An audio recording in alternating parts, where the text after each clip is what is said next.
Okay, so welcome to our Hawaii Women in Tech. This is part 2 in our series on networking and building confidence. My name's Jen. We also have Tina and Kyla from Hawaii Women in Tech here, and our speaker, which I'll formally introduce in a moment here, but Cheryl, who is going to be doing an interactive workshop on elevator pitches, which we're really excited about. The goals for our session, as they are for many of our Hawaii Women in Tech sessions, is we really want to have it interactive, right? So this is what we're going to be going through today. The recording will basically cover the introduction and the pitch intro, and then the interactive workshop piece will not be recorded. That is a space for our community to come together and work on things together. So as I mentioned, this is part 2 of our networking and building confidence. This was a topic that was requested from the community. So we did a survey a few months ago and asked the community, what topics would you like us to cover? This one was a high demand, so we decided to split it into 2 parts. The first one we covered, like, what is networking today? And there were some really amazing insights. If you want to check that YouTube video out, we did record that session. We covered kind of in-person as well as online networking, and great takeaways there. So in this part, it's going a little bit deeper into when you're actually networking, when you're in front of people and you have to present yourselves. We are going to learn an amazing tool here, which is an elevator pitch. So I'm really excited that we have with us today Cheryl Cross, who has an incredible bio. If you have a chance, add her on LinkedIn to get a full grasp of what it is that she does, because she's done a ton and a lot of work as well here in Hawaii. So thank you so much, Cheryl. Is there anything you want to highlight in particular about yourself for the community? You know, I'm sitting in my podcast studio and I have been an absolute blur since Saturday and Sunday. So this weekend was big. And Jen, I saw you recently had another big day on Monday. But this weekend, I launched a podcast series and a book. So I feel like I've been living in this little room because I've been doing. So when I had the opportunity to see you all today, it's like, I'm going to go back in my little room because that's been my comfort spot. So thanks for asking that. Awesome. All right, so we're going to get into the introduction of our elevator pitch workshop. So I'll hand it over officially now to Cheryl. And if it's all right, do you want me to pin your video? My video. Yeah. I don't have it. No, I'll just ask you to examine. See you. There, is that good? I'm good. I'm running slides that have my notes on the side, so you're good. Okay. So, hi, everybody. Thank you so much for being with us. My name is Cheryl Cross. I've been introduced. I'm a lot of things, but in the workforce, I am a workforce development councilwoman, an HR consultant. I am also a professional trainer and former broadcaster. So I have a lot of experience getting in front of people. And I think because everyone thinks I can do this very easily, that they ask me to do this. But I have a secret. I'm very uncomfortable giving any information about myself. And I have had to learn techniques on how to create less anxiety for myself over the years. I found a technique, and I'm going to share this with you tonight. You'll see the name Dr. Andrea Wojnicki. She's actually a doctor of communications. She's got a podcast and a video cast called Talk About Talk. She's going to be she is in my next book. She has a technique I learned through Harvard Business Review, and it's the we think of past, present, future. It's present, past, future. And I even have trouble remembering it, but it is something simple. And what I wanted to do was give you something that was a sort of digestible, easy to learn thing that you can pull out of your pocket at any time. So think about, if many of you are in tech and you're learning processes and you're doing maybe coding, or you're maybe program managers, You're working in very structured environments. I want you to think of this as a drag and drop structured thing that you can, with very little practice, do. And even if you kind of mess up, my number one fear is sitting in a big conference room and waiting to be called on. I don't know why this creates so much anxiety for me, but I'll get like the heat rash crawling up my neck and my heart starts pounding and parasympathetic or sympathetic nervous system is activated.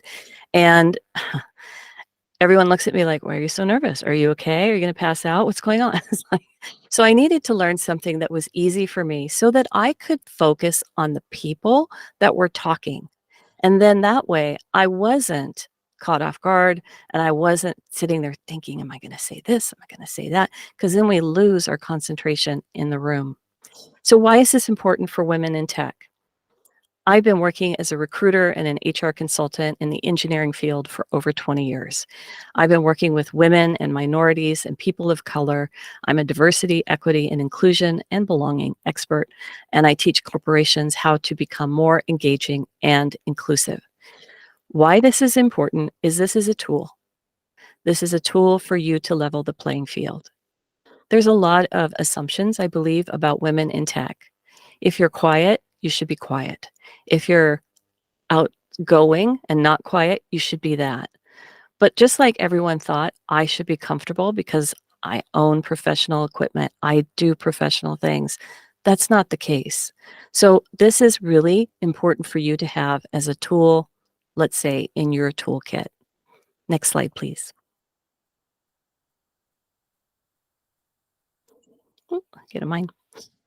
So using the present, past, and future framework, it's really simple. You're all too young to remember this, but I'll show you my age.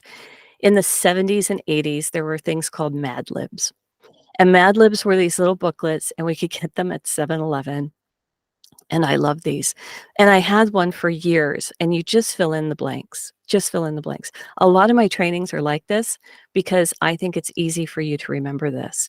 But remembering the present, past, and future, we're going to literally just sort of quietly go as I run through this myself. And I want you to sort of be thinking on how you're going to fill in those blanks, right? So each part of this is going to really contribute to a coherent and memorable self-introduction. That's it. That's it. It's not even something you have to memorize. And I think that's one of the biggest fallacies is that people think, I have to have this 30-second elevator. Well, you're not an actor, okay? You're not going on stage at the Hawaii Theater or in Chicago at any of the fabulous theaters. Uh, you don't have to memorize parts about yourself. You need to recall them. And this is why Dr. Wojnicki created this. I call her Andrea. This is why Andrea created this, is to take the heat off of us trying to think that we need to be professional actors. So I'm going to run through this for you. The present is kind of like, duh, right? We're going to begin with our current role. What are you doing now? And what this does is it grounds you in the now. When you're grounded in the now, you're completely out of anxiety mode because you know what you do right now, right? I'm Cheryl Cross. I'm sitting in my podcast studio. I'm creating a podcast for military to civilian career transitioners. There we are. I didn't even have to think about that. I don't have to. I mean, I'm doing other things too. I'm doing the laundry. I've got a consulting project upstairs. I have another slide deck. None of that matters. Right now, that's what I'm doing. And that's what I would feed back if I was like, oh, hey, Cheryl. Somebody says, Cheryl, introduce yourself to my friend, Veronica. Hi, I'm Cheryl Cross. I'm actually producing a podcast. See how that goes? So the next one is past. Now, this is where people get a little loopy because you're thinking, oh gosh, I've got more than 5 years. I've got more than 10 years. How do you put it succinctly into it? Well, then you talk about your background because quite frankly, they're not going to remember that part. But it is important that you create it as part of the narrative. So here we are. We begin with the present. I'm Cheryl Cross. I am doing podcast work right now. I have a media company. I have a book. In the past, I was a corporate recruiter. I was brought here to the Indo-Pacific by a large consulting firm. They're never going to remember that. Who cares? There's no connection to be made about that, but that's good for filler because the real money, ladies, is the next one. It's the future. So this is where you really get to separate the women from the girls. This is where Dr. Wojnicki tells when she does her workshops, she puts so much emphasis on the future because by then you've grounded yourself in the present. You've talked a little bit about your past, but just to get to the part where you're excited. Because we want to you talk about something that's exciting. I mean, is my laundry exciting to you? No, I have to do my laundry. There's dishes in my kitchen sink. Those things aren't exciting, but that is my future. What's exciting to me is I'm looking to become a best-selling author on Amazon. My book was released on Sunday, I can't remember, but I'm looking forward to really, owning this market. And every day I look to see where I am on the top 100 list. That's exciting. And that's reality. I didn't have to remember that. So if I was to say, meet my friend's friend, Veronica. Hi, Veronica, nice to meet you. Currently, and you can prep yourself by saying the present or presently, if you want to remember it that way. Presently, I'm doing a podcast series. I was a recruiter for a big management consulting firm, which is why I live in Hawaii, but I'm super excited about what's going on because every night I check Amazon to see where I am in the rankings. I'm in the top 50 and my book's only been out a week. See how that works? So as you think about this, now I'm not saying you have to release books. I mean, this is just a bizarre point in my life. 2, 9, 12 weeks ago, I was not thinking of releasing the book. I thought it would maybe take another year. But if I were not even to talk about, let's say, my book or my podcast, and depending, I was in another scenario. Let's say I was a former nonprofit president for the Organization of Women Leaders. I just ended my term. Let's say I was trying to network to get more members.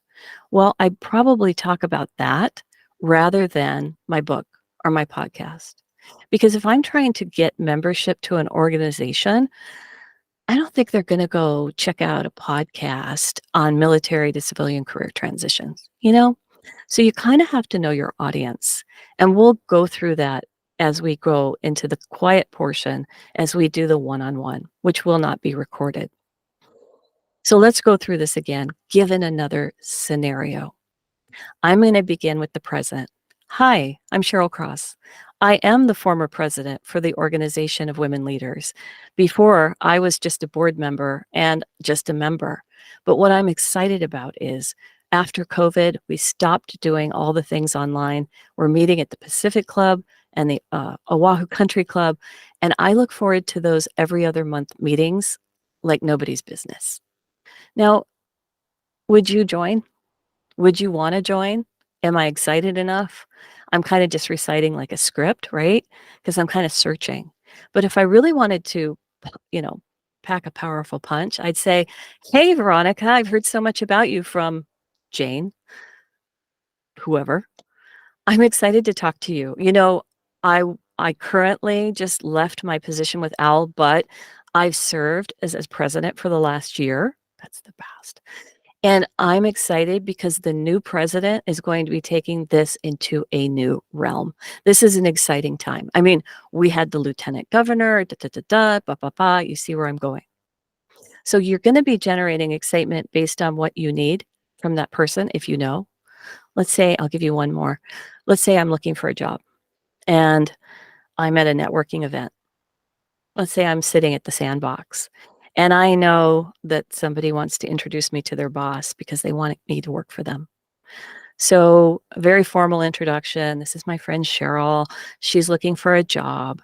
Cheryl, introduce yourself. Now, in really high pressure situations like a job, that's not an interview, but a job, this is probably the toughest time to do this, to do an interview, like a 11-second interview. What am I saying? 11-second elevator pitch. You want to be like go in interview mode and you're very serious. But this is the time where you have to relax. And this is when you remember, what am I doing now? What have I done? And what am I excited about for the future? So you'll see in the end, where Dr. Wojnicki, and she actually, when I put my book out, I sent her the galleys, and she said, Cheryl, you forgot the word enthusiasm. I was like, that's what the future's all about. You got to get people excited because that's the only thing they're going to remember, by the way. They're not going to remember the 3 other things that you just mentioned. They're going to hitch a ride on the coattails of your excitement. Now, if you're not an excitable person, don't fake it because nobody wants to see you break out in sweats or hives. So let's go through this again. Super important hiring person standing in front of me. I need a job. My friend is going to bat. She's nervous. Hi, nice to meet you. Currently, I'm working as an HR consultant, but I used to be an employer with a major management consulting firm who moved me here. I'm looking forward to meeting many people because in my role, I didn't get a chance to meet people like you, but I understand that there are some jobs opened, and I'm hopeful that we can take some time to talk about it. Simple. Now, again, I'm a professional speaker. I stand in front of people and I train. I can do this all day, all night. And the goal right now is to train you. The reason I do this for myself, and then we're going to look at other examples before we look at you, is I want you to sort of distance yourself as you look at other examples to sort of move you in the way that you could be comfortable. Now, some of you have already pre-gamed it. You're like, I'm answering my emails because I already wrote down my 4 things, whatever. That's fine too. All right. We're going to do what we need to do. And as a group, we're going to have a great, safe share. Can I get to the next slide, please? So we went through, this is the Mad Libs. And if you want to take a screenshot of this, or you'll probably get the deck, and we're going to show it again after the examples. So if you go to the next slide, we're going to use these in 3 different ways. Now, I asked my chat GPT to help me. So I don't know any of these people, and who knows if they even, I was doing this at 1 o'clock in the morning. So who knows if a lot of this is right, but we're going to fudge our way through it. All right. So let's say I am Emily, and I'm going to be acting as Emily as if my chat GPT wrote this for me. Hi, my name is Emily Chen. I'm currently a data scientist at Tech Innovate Incorporated. My role involves analyzing large data sets to derive actionable insights for business strategy. Ooh, that's clunky, isn't it? Previously, I developed a machine learning model for predictive analytics in healthcare, which helped me grow in applied AI. Moving forward, I'm excited, underline excited, about integrating AI with real-time data and data processing. I aim to lead a project that revolutionizes data-driven decision-making in the tech industry. Now that's really formal sounding, right? Well, my robot wrote it. But do you see where the flow of this information goes? She spends a little time on the first part, a medium amount of time on the middle. Now, granted, if you're at a tech conference, they're probably going to want to know what you did before. So I would look at these 2 as the big chunks, the big golden nuggets are really in 2 and 3. So if you were crafting this for yourself and you were, whatever your intent is, again, you're going to create a different pitch depending on your audience. If somebody brought someone to you because they wanted to set you up on a date, you probably wouldn't say these things. Or, they're looking for a roommate. You probably wouldn't do this, but you can use this. So let's just stop for a second and move from our examples. Let's say my friend is like, hey, I understand you're moving because someone's selling your place. My friend here, well, I'm not going to go into an 11-second elevator speech about me being an HR consultant or a podcaster. Blech. I'm going to be talking about what a great roommate I am. So, hi, I'm Cheryl Cross. I'm currently living in a condominium in Hawaii Kai. I've got a bootstrap project, so I'm looking to cut everything in half so I can fund this project. I'm really looking forward to this because it's been years since I've been a roommate, but I'm looking forward to contributing to a household that, would like me and my dog. See how that rolls? Okay. Example number 2. Can you move the slide? All right. So Aisha Patel is somebody we're going to talk about. And again, my robot wrote this. So let me see if I can fudge my way through it. Hello, my name is Aisha Patel. I'm currently a user experience designer at Creative Solutions. My role involves designing user-centric interfaces for mobile applications. Previously, I spearheaded a redesign project for a major e-commerce platform, which helped me grow in user engagement, all the strategies and accessibility and design. Moving forward, I'm excited. See how they keep saying that? Moving forward, I'm excited. People hear this. They go, ooh, ooh, ooh, I like that. Moving forward, I'm excited about exploring virtual reality interfaces and aim to develop an intuitive user experience design for VR applications in education and training. You know, if I met Aisha, I would want to introduce her to everyone I know in VR because that's an exciting project.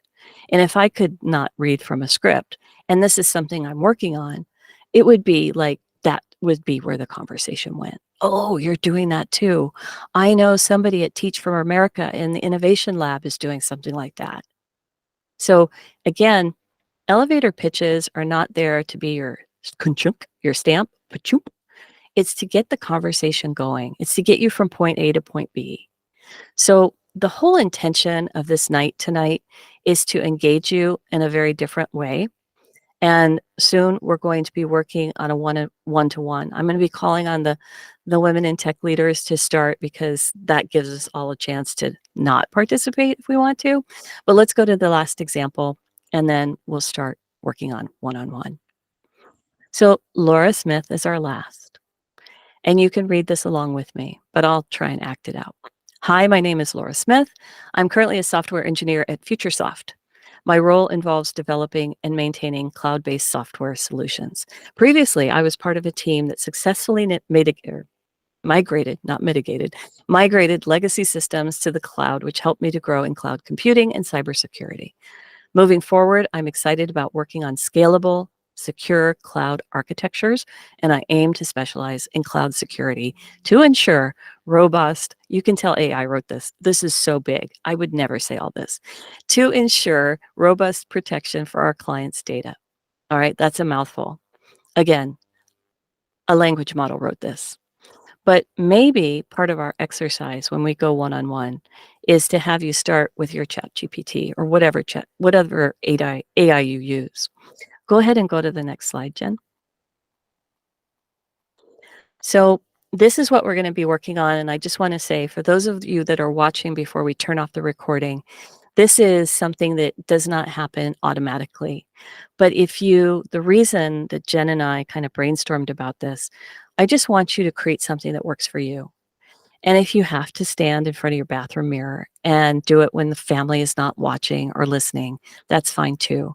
But I really encourage you to find someone you feel safe with and you try it a few times. And if you want, especially if you're maybe considering yourself introverted, my greatest technique is make it simple. Even if you were to boil it down to, hi, my name is, I currently work at, I used to work at, and I'm looking forward to one thing. That's it. You can do that. Even the shyest, most introverted person who doesn't like speaking, who might, when I get this way, it's really difficult and it takes me a long time to recover. If you create this, it will be a tool that you can use in any situation. You won't be nervous as you go around the board members and listen to the people at the table talk. You won't have that red stuff crawling up your neck like I do. Your heart will not be racing because it's really simple. All right, I'm going to let the ladies turn off the recording. And for those of you watching, thank you so much. Awesome. Thank you so much, Cheryl. That was just very encouraging and inspiring. So we will stop the recording and then continue on with the session.